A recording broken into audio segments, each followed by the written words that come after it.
All of students, संकल्प सिद्धि classes Kuchaikot से आपका स्वागत है। और सबसे पहले बात कि आज पार्ट थर्ड हम देने जा रहे हैं 1857 की क्रांति का पार्ट थर्ड। एकदम बिल्कुल जैसे मैंने आपको वीडियो में बोल बोल के लिखा है वो वैसे ही आप लिखेंगे, नोट्स बनाते हुए पढ़ेंगे ताकि आपके पास एक नोट्स रहेगा। फिर मैं टेस्ट भी कराऊंगा 1857 की क्रांति चैप्टर क्लोज करने के बाद मैं आपको क्वेश्चन दिखाऊंगा प्रीवियस ईयर का भी, कैसे 1857 से क्रांति से क्वेश्चन पूछे गए हैं, कहाँ कहाँ बिंदुओं पे आपको ज्यादा ध्यान देना है। तो इसलिए आप नोट्स को बनाते हुए पढ़ेंगे, ठीक है। तो आज हम 1857 की क्रांति का तीसरा पार्ट थर्ड लेकर आए हैं। तो इसमें कुछ पॉइंट्स थे, जो पॉइंट्स जो है मैंने आपको बीच में लिखाया था कुछ पॉइंट्स, और कुछ पॉइंट छूटे थे तो उस पॉइंट को आप नोट करेंगे। क्योंकि कल बारिश का मौसम था, लाइट की समस्या थी, इस वजह से वीडियो छोटा बना, 24 मिनट का ही वीडियो बना। और आज चूंकि समस्या नहीं है तो आप आज पूरी वीडियो को आप देखें और देखेंगे। कुछ पॉइंट जो छूटे हुए थे उसको आप नोट डाउन कर लें, ठीक। आपने पॉइंट लिखा भी था। तो लास्ट पॉइंट हमने क्या बताया था, लास्ट पॉइंट आपको जो बताया था उसको, हाँ, तो इनाम कमीशन के बारे में मैंने लास्ट पॉइंट जो लिखाया था वो इनाम कमीशन के बारे में लिखाया था। तो इनाम कमीशन मैंने आपको बताया था 1854 ईस्वी में लॉर्ड डलहौजी के द्वारा इनाम कमीशन का गठन किया गया था। और इसमें पूर्व में दिए गए जो भी इनाम की राशि के रूप में जो जमीन थी वह जो राजाओं द्वारा बहुत सारे लोगों को दे दी गई थी, ऐसे ही जिसका कोई टैक्स वैक्स भी नहीं था, नहीं दे रहा था लोग। तो उस तरह की जमीनों को उसने एनालाइज कराया और वो सारे जमीनों को उसने हड़प लिया। मतलब लगभग लगभग 20,000 लोगों की जमीनें जो है वो छीन ली गई थी। तो इस तरह से इनाम कमीशन का गठन डलहौजी के द्वारा किया गया। ये क्वेश्चन एग्जाम में भी पूछा हुआ, बीपीएससी भी पूछा है। 1854 ईस्वी में इनाम कमीशन लॉर्ड डलहौजी, ये जरूर से याद रखेंगे। तो चलिए अब नेक्स्ट टॉपिक पे आइए, नेक्स्ट पॉइंट नोट कीजिएगा। कानपुर में कानपुर में कानपुर में नाना साहेब के कानपुर में नाना साहेब के मुख्य सहयोगी तात्या टोपे थे। कानपुर में नाना साहेब के मुख्य सहयोगी तात्या टोपे थे। कानपुर में नाना साहेब के मुख्य सहयोगी तात्या टोपे थे। नेक्स्ट पॉइंट लिखिएगा। 1857 की क्रांति से पहले 1857 की क्रांति से पहले 1857 की क्रांति से पहले पुरानी राइफल का नाम ब्राउन बैस था। 1857 की क्रांति से पहले पुरानी राइफल का नाम ब्राउन बैस था। जबकि अंग्रेजों द्वारा जबकि अंग्रेजों द्वारा जबकि अंग्रेजों द्वारा जबकि अंग्रेजों द्वारा 1 जनवरी 1857 ईस्वी से 1 जनवरी 1857 ईस्वी से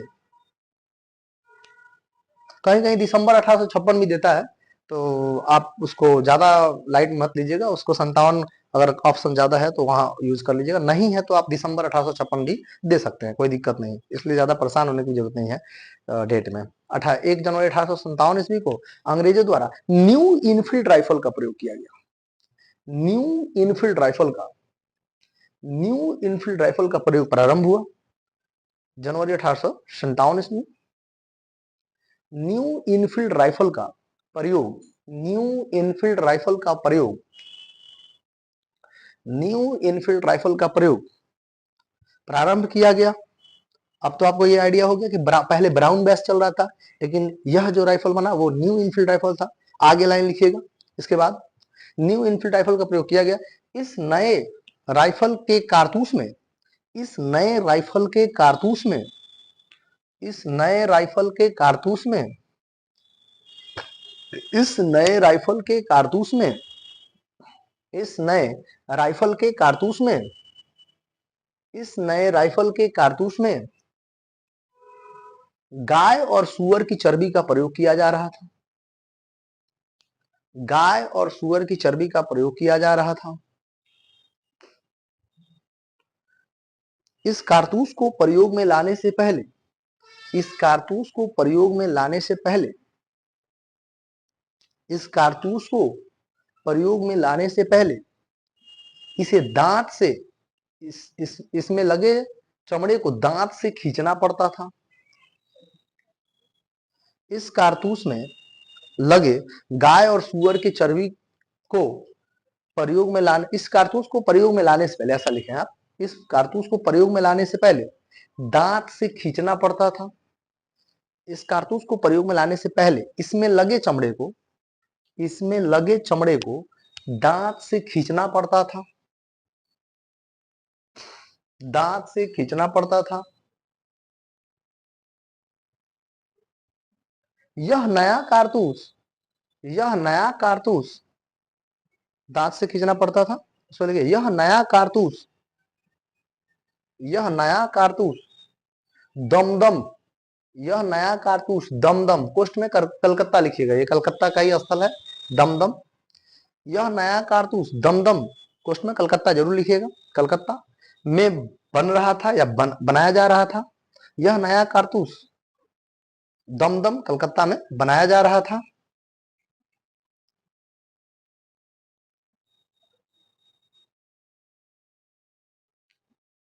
उसके बाद नेक्स्ट पॉइंट लिखिएगा,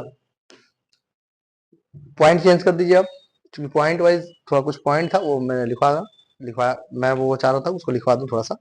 नेक्स्ट पॉइंट चेंज करके लिखिएगा, मद्रास एवं पंजाब के, मद्रास और पंजाब के सैनिकों ने, मद्रास और पंजाब के सैनिकों ने, मद्रास और पंजाब के सैनिकों ने अंग्रेजों का साथ दिया था, अंग्रेजों का साथ दिया था।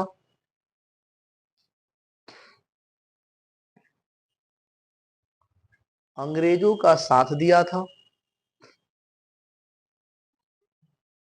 हो गया। तो ये सब कुछ पॉइंट्स है, वो नोट मैंने आपको करा दिया। अब आप आगे जो है, आगे आप देखेंगे कि 1857 की क्रांति में के कारण क्या क्या रहे हैं। मोस्टली कारण से क्वेश्चंस आते हैं और कारण इंपॉर्टेंट भी है। तो आप देखेंगे 1857 की क्रांति के कारण, ठीक है, 1857 के क्रांति के कारण को देखना है आपको।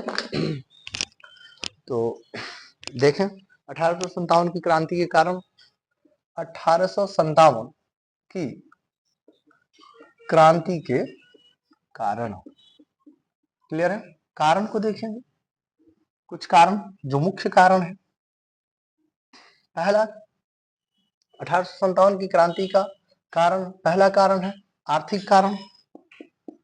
पहले एक मोटा मोटी आप लिखेंगे, ऐसे बना लेंगे तो कोई दिक्कत नहीं है। आर्थिक कारण, राजनीतिक कारण, सैनिक कारण,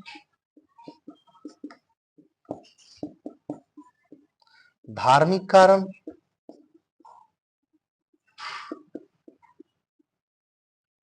आर्थिक कारण हो गया, राजनीतिक कारण हो गया, सैनिक कारण हो गया, धार्मिक कारण हो गया, और कुछ कारण है।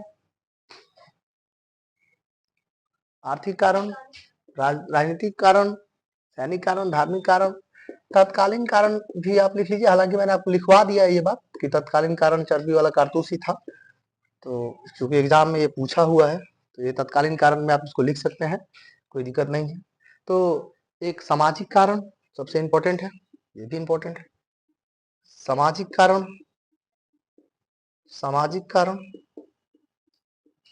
तो इस तरह से ये पॉइंट्स आप बना लेंगे, फिगर एक बन जाना चाहिए कि 1857 के आर्थिक कारण भी थे, राजनीतिक कारण भी थे, सैनिक कारण भी थे, सामाजिक कारण भी थे, धार्मिक कारण भी थे और तत्कालीन कारण भी थे। तो ये सब कारण है 1857 की क्रांति का। तो इस ग्राफ को पहले लिख ले, इस ग्राफ को भी बना ले।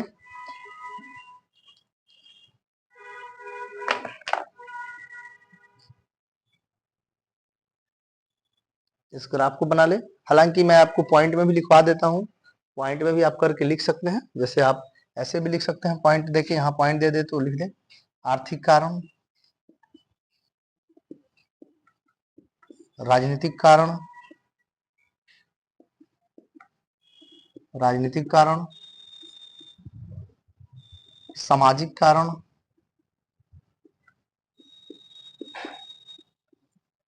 उसके बाद लिख ले सामाजिक कारण, धार्मिक कारण,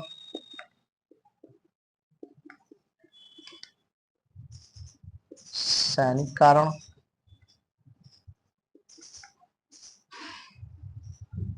और तत्कालीन कारण ये तत्कालीन कारण जो है आपको बस थोड़ा सा इसमें यही लिखना है। आप इसको लास्ट टाइम में भी लिख सकते हैं, कोई दिक्कत नहीं है। हालांकि ये इंपॉर्टेंट है, आर्थिक कारण, राजनीतिक कारण, सामाजिक कारण, धार्मिक कारण और सैनिक कारण। ठीक है, इसको नोट कर लिया। अब आप एक एक करके कारणों पे हम चर्चा करेंगे। तो लिखिए, पहला कारण में आइए और हेडिंग दीजिए 1857 की क्रांति के आर्थिक कारण। हेडिंग दीजिएगा 1857 की क्रांति के आर्थिक कारण।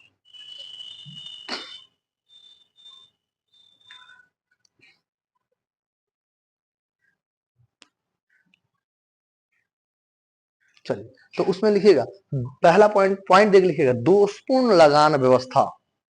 दोषपूर्ण लगान व्यवस्था, दोषपूर्ण लगान व्यवस्था, दोषपूर्ण लगान व्यवस्था।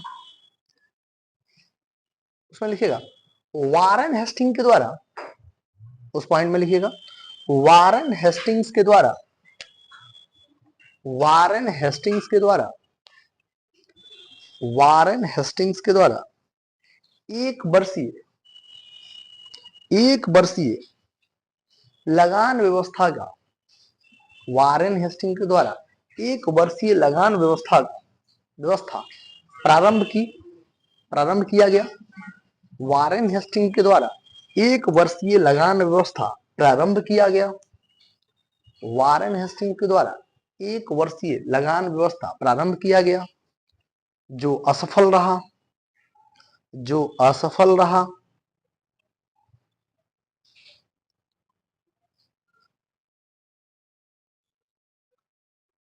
पुनः वारेन हेस्टिंग्स ने एक वर्षीय लगान व्यवस्था के स्थान पर, पुनः वारेन हेस्टिंग्स ने एक वर्षीय लगान व्यवस्था के स्थान पर, पुनः वारेन हेस्टिंग्स ने एक वर्षीय लगान व्यवस्था के स्थान पर 5 वर्षीय लगान व्यवस्था प्रारंभ की। 5 वर्षीय लगान व्यवस्था प्रारंभ की। 5 वर्षीय लगान व्यवस्था प्रारंभ की। यह भी असफल रहा। 5 वर्षीय लगान व्यवस्था प्रारंभ की, यह भी असफल रहा। अब इससे पता चल रहा है कि वारेन हेस्टिंग का जो ये लगान व्यवस्था था वह कहीं ना कहीं से सफल नहीं रहा, और वारेन हेस्टिंग के इस लगान व्यवस्था यानी इस दोषपूर्ण लगान व्यवस्था के कारण ये, चूंकि 1 साल पे आप लगा रहे हैं फिर 5 साल पे लगा रहे हैं, तो कहीं ना कहीं से ये दबाव, कहीं ना कहीं से ये दबाव जो था जो जमींदारों पे था, तो इस वजह से भी इसका जो है ये कारण बना। जमींदार जो भी इस टैक्स देने वाले लोग थे उनके लिए ये मुश्किल था, क्योंकि कभी कभी ऐसा भी होता था कि अकाल पड़ जाता था और उस स्थिति में भी टैक्स आपको साल भर में देना है, तो फिर कैसे दे पाएंगे। तो और 5 साल पे लेते हैं तो एक बारगी से 5 साल का टैक्स लेना भी मुश्किल हो जाता था।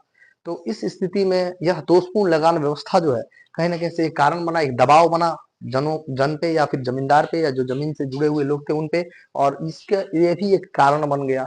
उन लोगों ने विरोध किया इसका, तो ये दोषपूर्ण लगान व्यवस्था भी एक कारण हो गया। वो आर्थिक नीति में ही आएगा। तो पहला पॉइंट आप जो लिखे हैं दोषपूर्ण लगान व्यवस्था, वो वारेन हेस्टिंग की दोषपूर्ण लगान व्यवस्था भी एक कारण थी 1857 की क्रांति की, कि बहुत सारे लोग उससे असंतुष्ट हुए। नेक्स्ट पॉइंट लिखिएगा दूसरा। ये तो पहला पॉइंट हुआ आर्थिक कारण का, आर्थिक कारण में पहला पॉइंट हो गया दोषपूर्ण लगान व्यवस्था। दूसरा पॉइंट लिखिए जमींदारी व्यवस्था, अस्थाई बंदोबस्त, ऐसे लिखिएगा अस्थाई बंदोबस्त लिखिए। दूसरा पॉइंट में देखिए अस्थाई बंदोबस्त, दूसरा पॉइंट लिखिए अस्थाई बंदोबस्त। क्वेश्चन बहुत इंपॉर्टेंट है, अस्थाई बंदोबस्त हमेशा एग्जाम में आता है, इसलिए इस पॉइंट को आप अच्छे से पढ़िएगा। अस्थाई बंदोबस्त 1793, पोस्ट में लिखिएगा 1793, अस्थाई बंदोबस्त 1793, अस्थाई बंदोबस्त 1793 लिखिएगा। लॉर्ड कॉर्नवालिस के द्वारा, इसके बारे में आप लिखिए लॉर्ड कॉर्नवालिस के द्वारा, लॉर्ड कॉर्नवालिस के द्वारा 1793 ईस्वी में, लॉर्ड कॉर्नवालिस के द्वारा 1793 ईस्वी में बंगाल, बिहार, उड़ीसा, बंगाल, बिहार, उड़ीसा उत्तरी कर्नाटक और बनारस, बंगाल, बिहार, उड़ीसा, उत्तरी कर्नाटक और बनारस, ये क्षेत्र है, थोड़ा सा क्षेत्र भी कभी कभी पूछ देता है, बनारस आदि के क्षेत्रों में, आदि के क्षेत्रों में इस व्यवस्था को लागू किया गया, इस अस्थाई बंदोबस्त को लागू किया गया। मुख्य रूप से, ऐसा आप मुख्य रूप से भी लिखें, मुख्य रूप से इस अस्थाई बंदोबस्त को लागू किया गया, मुख्य रूप से इस अस्थाई बंदोबस्त को लागू किया गया, मुख्य रूप से इस अस्थाई बंदोबस्त को लागू किया गया। एक काम और कीजिएगा, अस्थाई बंदोबस्त में, अस्थाई बंदोबस्त जो है, अस्थाई बंदोबस्त में आप कार्नवालिस, तो ठीक है, कार्नवालिस तो इनका ज्यादा प्रभाव रहा है, जॉन सोर को भी रख सकते हैं, जॉन सोर। तो लिख लीजिएगा, अस्थाई बंदोबस्त के प्रतिपादक कार्नवालिस और जॉन सोर को भी माना जाता है। अस्थाई बंदोबस्त के प्रतिपादक कार्नवालिस, कार्नवालिस यानी कि लॉर्ड कार्नवालिस और जॉन सोर को भी माना जाता है।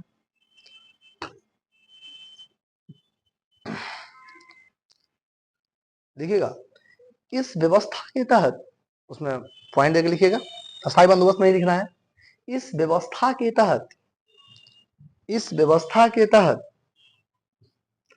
सबसे ज्यादा बोली लगाने वाले, इस व्यवस्था के तहत सबसे अधिक, ज्यादा में लिखिए, थोड़ा सही लिखिए, सबसे अधिक बोली लगाए जाने वाले जमींदार को,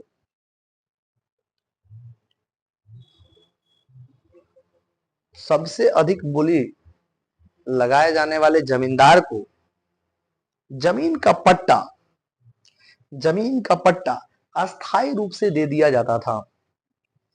सबसे अधिक बोली लगाए जाने वाले जमींदार को जमीन का पट्टा अस्थाई रूप से दे दिया जाता था।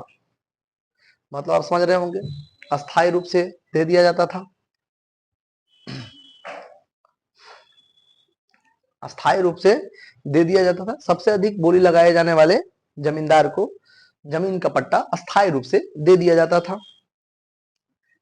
और उसमें लिखिएगा, और निर्धारित तिथि, निर्धारित तिथि, निर्धारित तिथि के अंदर लगाई गई बोली को, निर्धारित तिथि के अंदर लगाई गई बोली को, लगाई गई बोली को न चुका पाने की स्थिति में, निर्धारित तिथि को में लगाई गई बोली को न चुका पाने की स्थिति में, न चुका पाने की स्थिति में, न चुका पाने की स्थिति में जमीन छीनकर, जमीन छीनकर, जमीन छीनकर दूसरे नवीन जमींदारों को दे दिया जाता था, दूसरे नवीन जमींदारों को दे दिया जाता था, दूसरे नवीन जमींदारों को दे दिया जाता था। मतलब आप समझ रहे होंगे, कहने का मतलब है कि अस्थाई बंदोबस्त कार्नवालिस ने लागू किया था। पहला बात, किसका लागू किया गया है? कार्नवालिस का, 1793 ईस्वी, ये डेट भी याद रखेंगे आप। और अस्थाई बंदोबस्त में होता क्या था कि जमीन का जो पट्टा है वो कटता था, तो जमीन का पट्टा किसको दे दिया जाता था? जो अधिक बोली लगाता था, जो अधिक पैसा देगा, जो अधिक बोली लगाना, मतलब बोली लगाना मतलब बोलना नहीं, उसको देना भी होता था। यानी अधिक बोली लगाकर, मान लीजिए उसने बोला कि मैं हर साल इस जमीन के लिए 20,000 दूंगा, अधिक बोली लगा दिया, सबसे अधिक बोली वो 20,000 का लगा दिया, या 2 लाख का लगा दिया, समझ, मान लीजिए 2 लाख का लगा दिया, तो 2 लाख रुपए का बोली लगा दिया, तो इससे ऊपर अगर कोई नहीं बोल पा रहा है तो वो जमीन का पट्टा उसी के नाम से कट जाता था। अब उनको पर ईयर जो है, यह जो है जमीन, जो 2 लाख रुपए उसने बोली लगाई है, वो जमीन, उस पैसे को, जो उस क्षेत्र का जो कलेक्टर होता था उसके टेबल पे उसको जमा करना होता था, और वो एक तिथि भी निर्धारित की जाती थी कि इस तिथि को आपको ये पैसा दे देना है। तो कार्नवालिस में को इस तिथि, जो तिथि निर्धारित की गई है, एक पॉइंट यहाँ और लिख लेंगे, वो अच्छा पॉइंट है, एग्जाम में पूछता भी है कि अस्थाई बंदोबस्त के अंतर्गत ही, लिखिएगा पॉइंट, अस्थाई बंदोबस्त के अंतर्गत ही, अस्थाई बंदोबस्त के अंतर्गत ही, अस्थाई बंदोबस्त के अंतर्गत ही, अस्थाई बंदोबस्त के अंतर्गत ही कार्नवालिस द्वारा, कार्नवालिस द्वारा सनसेट लॉ, सनसेट लॉ अर्थात इंग्लिश में है ये सनसेट लॉ, ये कार्नवालिस का है, इसको अर्थात सूर्यास्त का नियम, सूर्यास्त का नियम का प्रतिपादन किया गया, का प्रतिपादन किया गया,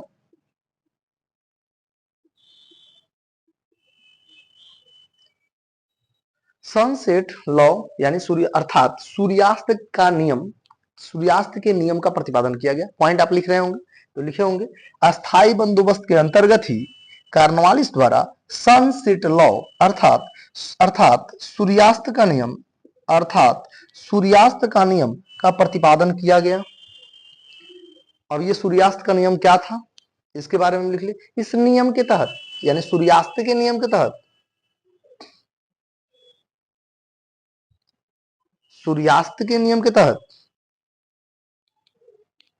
सूर्यास्त के नियम के तहत या इस नियम के तहत, आप तो समझ रहे हैं सूर्यास्त नियम की बात हो रही है, लिखेंगे सूर्यास्त नियम के तहत एक निश्चित निर्धारित तिथि, एक निश्चित निर्धारित तिथि, एक निश्चित निर्धारित तिथि को ही, एक निश्चित निर्धारित तिथि को ही, को ही,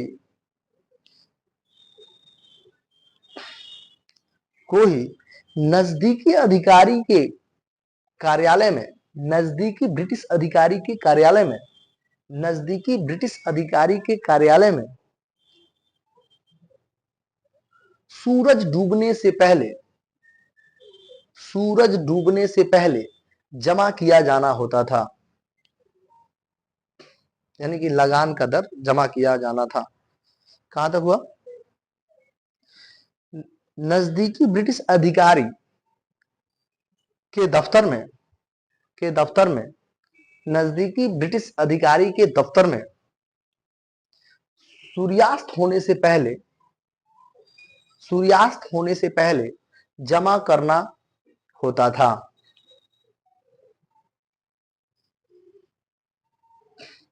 जमा करना होता था मतलब जो लगान का दर जो तय है वह आपको सूर्यास्त होने से पहले ब्रिटिश अधिकारी के दफ्तर में जाकर, जहां जमीन का पैसा जमा होता है, वहां आपको जमा करना होता था, यानी सूर्यास्त होने से पहले।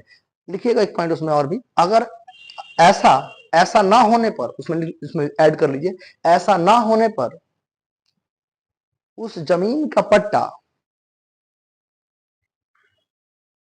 उस जमीन का पट्टा दूसरे जमींदार के नाम कर दिया जाता था। ऐसा ना होने पर उस जमीन का पट्टा दूसरे जमींदार के नाम कर दिया जाता था।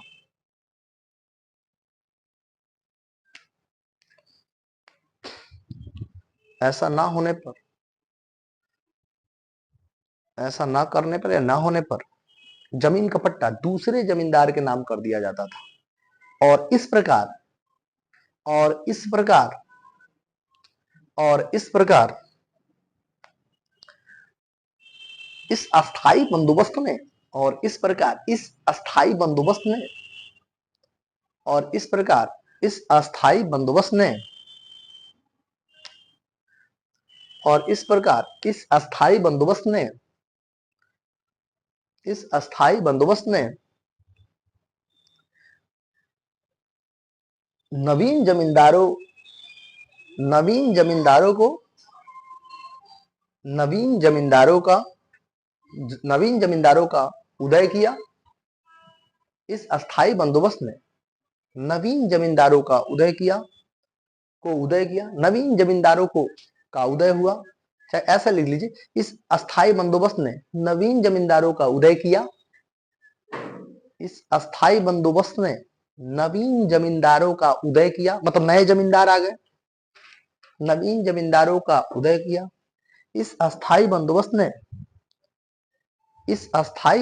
ने नवीन जमींदारों का उदय किया और पुराने जमींदारों को असंतुष्ट किया, और वहीं पुराने जमींदारों को असंतुष्ट किया। इस अस्थाई बंदोबस्त ने नवीन जमींदारों का उदय किया और पुराने जमींदारों को असंतुष्ट किया,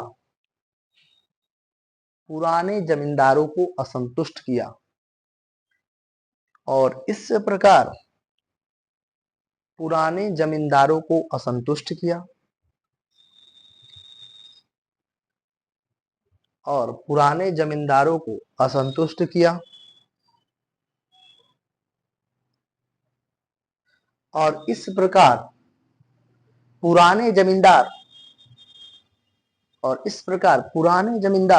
1857 की क्रांति में अंग्रेजों के विरुद्ध हो गए। और इस प्रकार पुराने जमींदार 1857 की क्रांति में अंग्रेजों के विरुद्ध हो गए,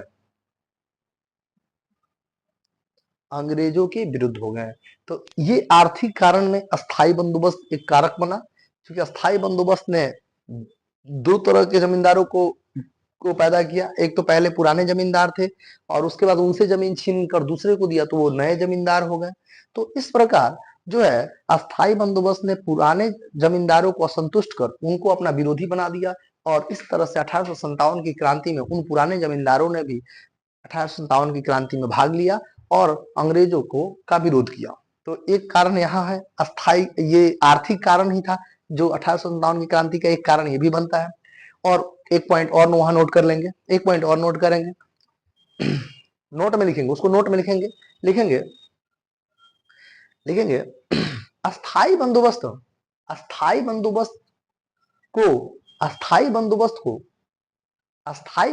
को जमींदारी व्यवस्था, नोट में लिखना है इस बात को, अस्थाई बंदोबस्त को जमींदारी व्यवस्था या इस्तमरारी व्यवस्था के नाम से भी जानते हैं। अब इस्तमरारी बहुत आप कम नाम सुनते हैं तो थोड़ा लगता है इस्तमरारी क्या है, तो वही है, इस्तमरारी भी उसको कहा जाता है। जमींदारी व्यवस्था कहिए या स्थायी बंदोबस्त कहिए या इस्तमरारी व्यवस्था कहिए। तो आपने क्या लिखा, अस्थाई बंदोबस्त को जमींदारी व्यवस्था या इस्तमरारी व्यवस्था के नाम से भी जानते हैं। स्थायी बंदोबस्त को जमींदारी व्यवस्था या इस्तमरारी व्यवस्था के नाम से भी जानते हैं। अच्छे से लिखेंगे आप लोग, राइटिंग थोड़ा बना के लिखिएगा। अस्थाई बंदोबस्त के अंतर्गत एक पॉइंट उसी में नोट में ही पॉइंट बढ़ा लीजिए, नोट में 2 पॉइंट लिख लीजिए। लिखिएगा अस्थाई बंदोबस्त में जमींदार 10/11 भाग ईस्ट इंडिया कंपनी को देता था। जमींदारी व्यवस्था में या अस्थाई बंदोबस्त में या जमींदारी व्यवस्था में जमींदार 10/11 भाग ईस्ट इंडिया कंपनी को देता था और 1/11 भाग अपने पास रखता था।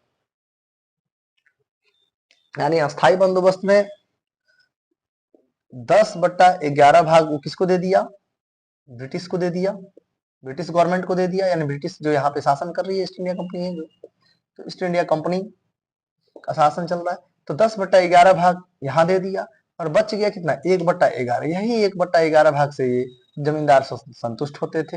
लेकिन इनका क्या जाता था, जमीन पे तो खेती किसान कर रहे हैं और जाहिर सी बात है कि इन जमींदार को किसान को चूसना है, तो जाहिर सी बात है जमींदार भी शोषण कर रहे थे। उस समय में जमींदार भी किसानों का शोषण कर रहे थे, क्योंकि जमीन के मालिक वो थे, काम करने वाले किसान ही थे, और वो लोगों से टैक्स ज्यादा लेते थे जमींदार। यहाँ से 3 करोड़ लेते थे और वहां 1 करोड़ देते थे, तो बीच में जो है कहीं ना कहीं से 2 करोड़ का जो घपला है, 2 करोड़ जो रुपया है वो जमींदार भी रख लेते थे। तो कभी ऐसा हो गया था स्थिति कि बहुत सारे किसानों ने आत्महत्या करना शुरू कर दिया था, क्योंकि उनको उतनी रकम मिल नहीं रही थी और वो उतना टैक्स दे नहीं पा रहे थे, फलतः उनकी जमीन जो है वो कब्जा होते जा रही थी और वह आत्महत्या करने पर भी मजबूर हो गए थे। तो जमींदार कहीं कहीं कहीं ऐसा स्टेटमेंट भी है इतिहासकार मानते हैं कि जमींदारी व्यवस्था में ब्रिटिश से ज्यादा जो है जमींदार ही शोषण कर रहे थे। तो इसलिए यह कहीं ना कहीं से बंगाल बिहार और उड़ीसा के क्षेत्रों में ज्यादा इस व्यवस्था पे यही व्यवस्था जो थी बंगाल बिहार उड़ीसा के क्षेत्रों में थी और यह शोषणकारी व्यवस्था थी। और इस कारण आप देख रहे हैं जमींदार वर्ग में ही जो है नवीन जमींदार और पुराने जमींदार, यानी पुराने जमींदार जो है असंतुष्ट होकर और अगेंस्ट करते हैं ब्रिटिशों का। तो ये पॉइंट आपका क्लियर हो गया। तो एक जो पॉइंट है 1857 की क्रांति का अस्थाई बंदोबस्त, जो आर्थिक कारण के अंतर्गत आता है। तो आर्थिक कारण में अस्थाई बंदोबस्त है, और अस्थाई बंदोबस्त जो है वह एक फैक्टर है 1857 की क्रांति में। जो पुराने जमींदार हैं वो विरोध में है ब्रिटिशों के, ठीक है। अब आपको यही बात एग्जाम में कभी कभी पूछ देता है कि अस्थाई बंदोबस्त जो है किसके द्वारा लाया गया था। तो अस्थाई बंदोबस्त कार्नवालिस के द्वारा लाया गया था, ये बात याद रखना है। अस्थाई बंदोबस्त से जुड़े हुए 2 व्यक्ति हैं, कार्नवालिस और जॉन सोर है। इसमें जो है अस्थाई बंदोबस्त के अंतर्गत जो है एक रूल फॉलो हो रहा था जिसका नाम था सनसेट लॉ। तो कुछ मुख्य पॉइंट है उसको भी ध्यान में रखेंगे। सनसेट लॉ है, परसेंटेज भी अगर आप चाहें तो निकाल सकते हैं, या तो भाग आपको क्लियर ही होना चाहिए कि 10/11 भाग जो है वो अंग्रेज ले लेते थे और 1/11 भाग जमींदार रखते थे, ठीक है। तो टैक्स भी ज्यादा था। तो इस तरह से जमींदारी व्यवस्था जो है यहाँ पे एक व्यवस्था आर्थिक नीति के अंतर्गत। अब दूसरा पॉइंट लिखिए, दूसरा लिखिए, एक पॉइंट और लिख लीजिएगा, एक पॉइंट और लिखिए, टैक्स का दर थोड़ा सा लिख लीजिए कि ये इंपॉर्टेंट है। लिखिएगा अस्थाई बंदोबस्त के अंतर्गत, ऐसा लिखिएगा अस्थाई बंदोबस्त, अस्थाई बंदोबस्त, अस्थाई बंदोबस्त, अस्थाई बंदोबस्त संपूर्ण भूमि के, ये बहुत इंपॉर्टेंट पॉइंट है, इंपॉर्टेंट पॉइंट है। अस्थाई बंदोबस्त संपूर्ण भूमि के, अस्थाई बंदोबस्त संपूर्ण भूमि के 19% भाग पर या 19% क्षेत्रफल लागू थी। अस्थाई बंदोबस्त संपूर्ण भूमि के 19% क्षेत्र पर लागू थी। अस्थाई बंदोबस्त संपूर्ण भूमि के 19% क्षेत्र पर लागू थी। तो इस तरह से ये एक पॉइंट आपका स्थायी बंदोबस्त क्लियर हो गया। अब दूसरा लिखिए, इस दोषपूर्ण लगान व्यवस्था में महालवाड़ी व्यवस्था के बारे में लिखिए। तो अब ये लिखे आप, क्या लिखे, अस्थाई बंदोबस्त, और पॉइंट देख लिखिए महालवाड़ी व्यवस्था। तीसरा पॉइंट, तीसरा पॉइंट लिखिए महालवाड़ी व्यवस्था, हेडिंग लगा लीजिए महालवाड़ी व्यवस्था, महालवाड़ी व्यवस्था लिखिएगा महालवाड़ी व्यवस्था। इसका सेशन भी लिख लीजिएगा, महालवाड़ी व्यवस्था 1820 ईस्वी। महालवाड़ी से लिखो जी प्रियांजलि, महालवाड़ी व्यवस्था से लिखिए, महालवाड़ी व्यवस्था 1820 ईस्वी। जमींदारी व्यवस्था कब थी, 1800 कि 1700, 1793, यानी अस्थाई बंदोबस्त कब लागू हुआ था, 1793 में, और महालवाड़ी व्यवस्था 1820 में। तो लिखिएगा, इसके बारे में लिखिएगा, इसके प्रतिपादक, महालवाड़ी व्यवस्था के प्रतिपादक हॉल्ट मैकिंजे थे। हॉल्ट मैकिंजे महालवाड़ी व्यवस्था के प्रतिपादक कौन है, महालवाड़ी व्यवस्था और प्रतिपादक है हॉल्ट मैकिंजे, हॉल्ट मैकिंजे। लिखिएगा, क्षेत्र लिख लीजिए, क्षेत्र देख लीजिए किस क्षेत्रों में यह लागू था। लिखिएगा मध्य भारत, मध्य भारत, पंजाब और उत्तर प्रदेश के कुछ क्षेत्रों में लागू था। मध्य भारत, पंजाब और उत्तर प्रदेश के क्षेत्रों में लागू था। मध्य भारत, पंजाब और उत्तर प्रदेश के क्षेत्र में लागू था। क्षेत्र में लिख लीजिएगा, मध्य भारत, पंजाब और उत्तर प्रदेश के क्षेत्र में लागू था। इस व्यवस्था लिखिएगा, यह व्यवस्था पूरे भूमि के, महालवाड़ी व्यवस्था में लिखिएगा, यह व्यवस्था पूरे भूमि के, यह व्यवस्था पूरे भूमि के, यह व्यवस्था पूरे भूमि के 30% क्षेत्र पर लागू थी। 30% क्षेत्र पर लागू थी। अस्थायी बंदोबस्त कितने क्षेत्र पर लागू थी? 19% क्षेत्र। तो ये तो क्लियर है कि अस्थायी बंदोबस्त जो कॉर्नवालिस ने लागू किया था वो पूरे भूमि के 19% क्षेत्र पर लागू था। उसी तरह से महालवाड़ी व्यवस्था पूरे भूमि के कितने परसेंट क्षेत्र पे? 30% क्षेत्र पर लागू था। चलिए उसके बाद लिखिएगा पॉइंट, उसके बाद लिखिएगा, इस व्यवस्था के तहत, इस व्यवस्था के तहत, इस व्यवस्था के तहत लगान का निर्धारण, इस व्यवस्था के तहत लगान का निर्धारण, इस व्यवस्था के तहत लगान का निर्धारण, इस व्यवस्था के तहत लगान का निर्धारण पूरे महाल, पूरे महाल, महाल मतलब होता है गांव, पोस्ट में लिखिएगा गांव, पूरे महाल तो गांव, पूरे महाल, पूरे महाल पर लागू किया जाता था। पूरे महाल पर लागू किया जाता था, मतलब गांव का जो होता था ना मुखिया, वही इस लगान को वसूलता था। मतलब गांव का एगो हेड हो गया, महाल का हेड हो गया, और महाल बोला जाता था उन क्षेत्रों को, और उसका जो हेड होता था एगो आदमी को बना दिया गया, ठीक है, चौधरी टाइप, मतलब जो मुखिया टाइप का है, और उस वही वो टैक्स को वसूलता था। तो अंग्रेज डायरेक्ट नहीं वसूलते थे। जमींदारी व्यवस्था में भी आप देखेंगे, या मतलब अस्थायी बंदोबस्त में भी, कि अंग्रेज डायरेक्ट टैक्स नहीं ले रहे हैं, उसमें इनडायरेक्ट टैक्स लिया जा रहा है। क्योंकि जमींदार लेता है किसान से, जो खेती कर रहे हैं उनसे, फिर वो जमींदार वसूल के देता है किसको? अंग्रेज को। तो ये है अस्थाई बंदोबस्त, इसमें भी डायरेक्ट टैक्स नहीं लिया जा रहा है। और महालवाड़ी व्यवस्था में भी तो डायरेक्ट नहीं लिया जा रहा है। डायरेक्ट किसान दे रहे हैं? नहीं दे रहे हैं। इसमें भी कौन दे रहा है?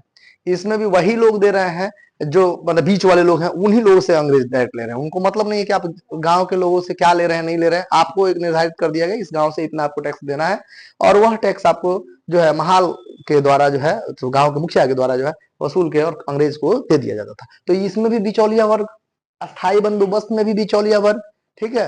तो यहाँ भी एक बिचौलिया वर्ग काम कर रहा है वो टैक्स वसूलने का, तो यहाँ भी शोषण ज्यादा होगा। तो लिखिएगा, इस व्यवस्था, इस व्यवस्था का परिणाम यह हुआ, इस व्यवस्था का परिणाम यह हुआ,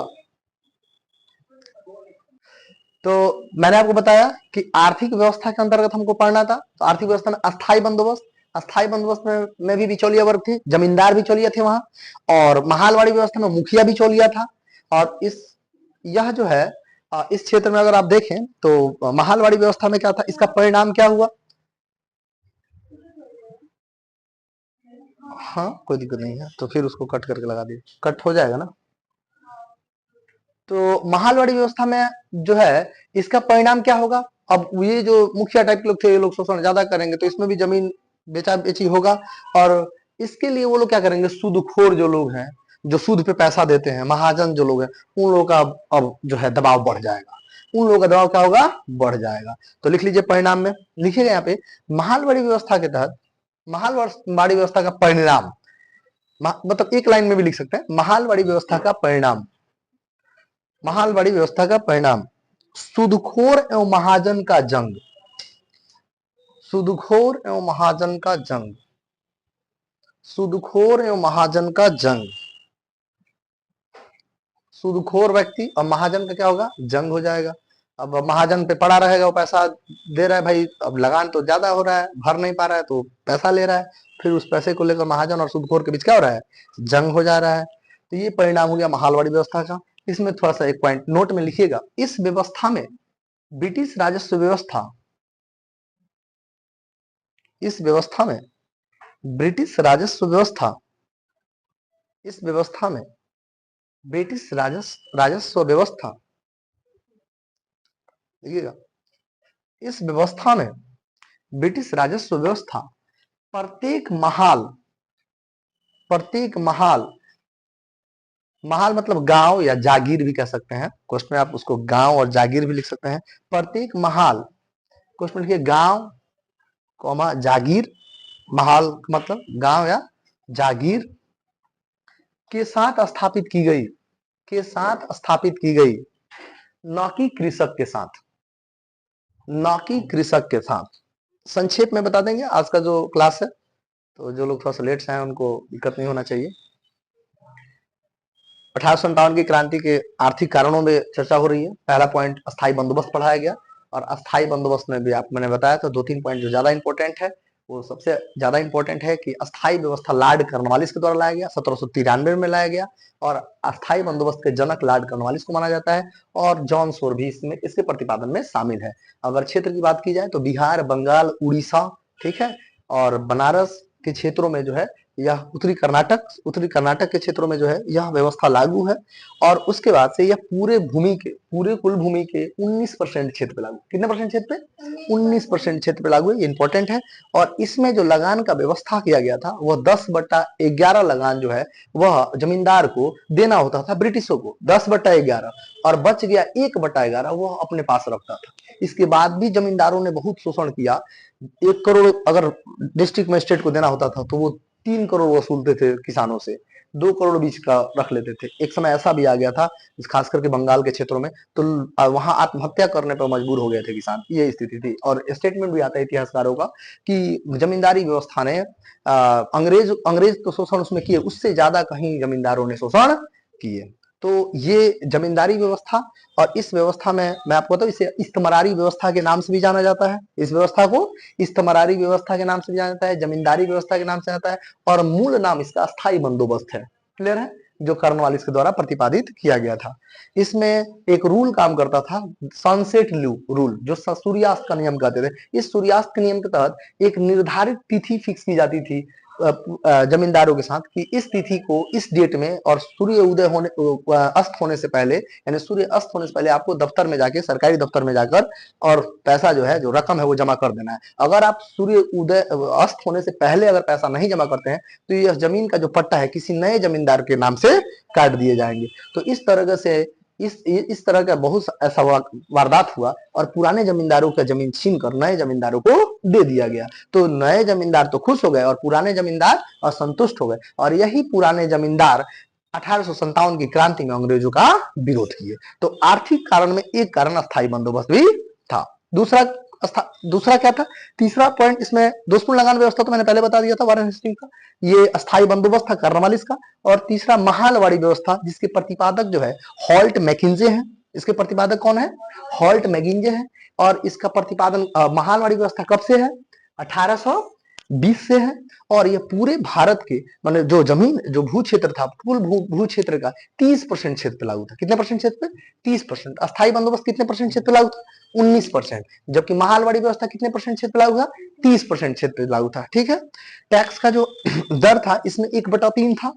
टैक्स का दर कितना था? 1/3 था। लेकिन इसमें सबसे बड़ा फैक्टर ये काम कर रहा था, क्योंकि इसमें भी बिचौलिया वर्ग काम कर रहा था, उसमें भी बिचौलिया जमींदार थे, इसमें महाल थे, यानी कि जो मुखिया थे वो टैक्स वसूलते थे, ये भी शोषण करते थे। और इस शोषण के चलते जो है कर्ज तले भी किसान दबे जा रहे थे। इस तरह से सूदखोर और महाजन के बीच में क्या हो गया? जंग हो गया। तो इसमें भी लोग जो असंतुष्ट थे वो लोग भी अंग्रेजों के खिलाफ, इस नीति के खिलाफ हो गए। तो महालवाड़ी व्यवस्था भी एक कारक बन गया। ठीक है। इस व्यवस्था में डायरेक्ट कृषक का नहीं सुना जाता था, बीच का व्यक्ति जो महाल है, जो जागीरदार है, उसी की बात सुनी जाती थी। तो इस वजह से डायरेक्ट कांटेक्ट में ये कृषक के नहीं थे ब्रिटिश। तो यह भी एक कहीं ना कहीं से शोषणकारी नीति ही था। तो इस तरीके से यह व्यवस्था भी कहीं ना कहीं से जो है एक आर्थिक कारण बना था लोगों के असंतुष्ट होने का और विरोध करने का। क्लियर है? इसमें कुछ पॉइंट और भी है, थोड़ा उसको लिख लीजिए। महालवाड़ी व्यवस्था के अंतर्गत देखिए, इस व्यवस्था में नोट में लिखिएगा, इस व्यवस्था में क्षेत्र महालवाड़ी का कौन कौन सा था? महालवाड़ी का क्षेत्र कौन कौन था? पंजाब था, मध्य भारत था, उत्तर प्रदेश का भी कुछ क्षेत्र था। ये सब सारे क्षेत्रों में महालवाड़ी व्यवस्था थी। जबकि बिहार, बंगाल, उड़ीसा जो हम लोग का क्षेत्र है, उस क्षेत्र में कौन सी व्यवस्था थी? अस्थायी बंदोबस्त। इधर अस्थायी बंदोबस्त चल रहा था, और उधर महालवाड़ी व्यवस्था। लिखिएगा, इस व्यवस्था में मार्टिन बर्ड, इस व्यवस्था में मार्टिन बर्ड के निर्देशन में, इस व्यवस्था में मार्टिन बर्ड के निर्देशन में,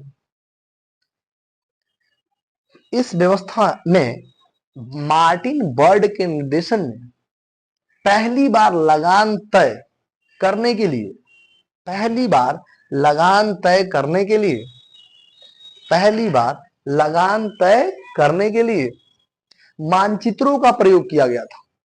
पहली बार लगान तय करने के लिए मानचित्रों तथा पंजियों का प्रयोग किया गया था। मानचित्रों तथा पंजियों का प्रयोग किया गया था।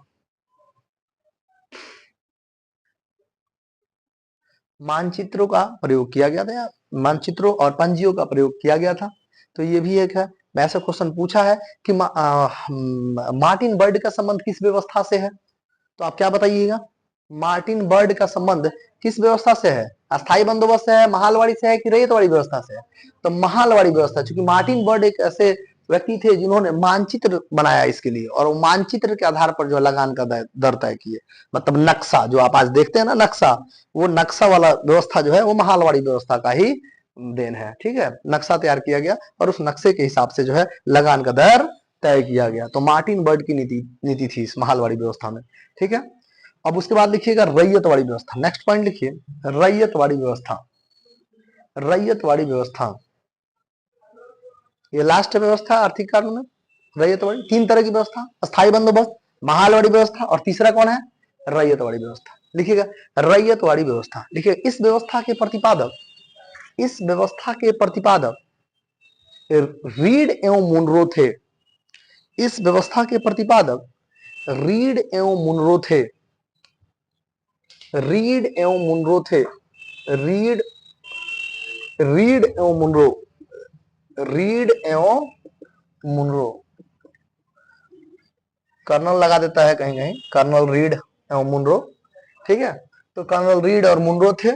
ऐसा माना जाता है कि इन्होंने ही मद्रास के 12 महल में सबसे पहली बार जो है इस व्यवस्था का प्रतिपादन किया था। बाद में इसको एल्फिंस्टन ने बंबई में लागू किया था। तो पहले यह मद्रास के 12 महल जिले में लागू हुआ था, लेकिन बाद में एल्फिंस्टन द्वारा इसको कहां लागू किया गया? बंबई के क्षेत्रों में भी लागू किया गया था। तो लिखिए, तो पॉइंट देखिए क्या लिखे, इस व्यवस्था के प्रतिपादन कर्नल रीड एवं मुनरो थे। उसके बाद लिखिएगा, सर्वप्रथम मद्रास के 12 महल, सर्वप्रथम मद्रास के 12 महल जिले में इस रैयतवाड़ी व्यवस्था को, सर्वप्रथम मद्रास के 12 महल जिला में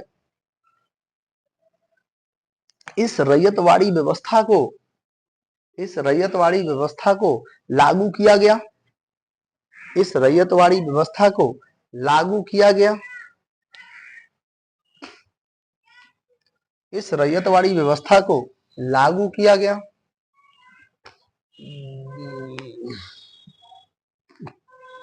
इस रैयतवाड़ी व्यवस्था को लागू किया गया। 1857 क्रांति हम वीडियो से जो भी आपके पास जा रहा होगा उसको अच्छे से पढ़िएगा, अच्छे से लिखिएगा, नोट्स बनाइएगा, और इस चैप्टर का हम टेस्ट भी कराएंगे। और टेस्ट कैसे कराएंगे? जो भी यूपीएससी, बीपीएससी या दरोगा या बिहार पुलिस, जैसे जहां भी क्वेश्चंस पूछे गए हैं वो सारे क्वेश्चन भी हो जाएंगे। ठीक है ना? तो इसलिए यह जो है रैयतवाड़ी व्यवस्था जो है, रैयतवाड़ी व्यवस्था कल करा दें तो रैयतवाड़ी व्यवस्था को फिर कल करा देंगे। ठीक है, आज दो व्यवस्था हो गया लगान व्यवस्था में, दोषपूर्ण लगान व्यवस्था वारेन हेस्टिंग्स का था, फिर स्थायी बंदोबस्त, और दूसरा तीसरा नंबर आपको महालवाड़ी व्यवस्था, स्थायी बंदोबस्त महालवाड़ी, और कल करा देंगे रैयतवाड़ी व्यवस्था। ठीक है, तो ये पार्ट 3 था, पार्ट 4 में भी बने रहेंगे। जय हिंद।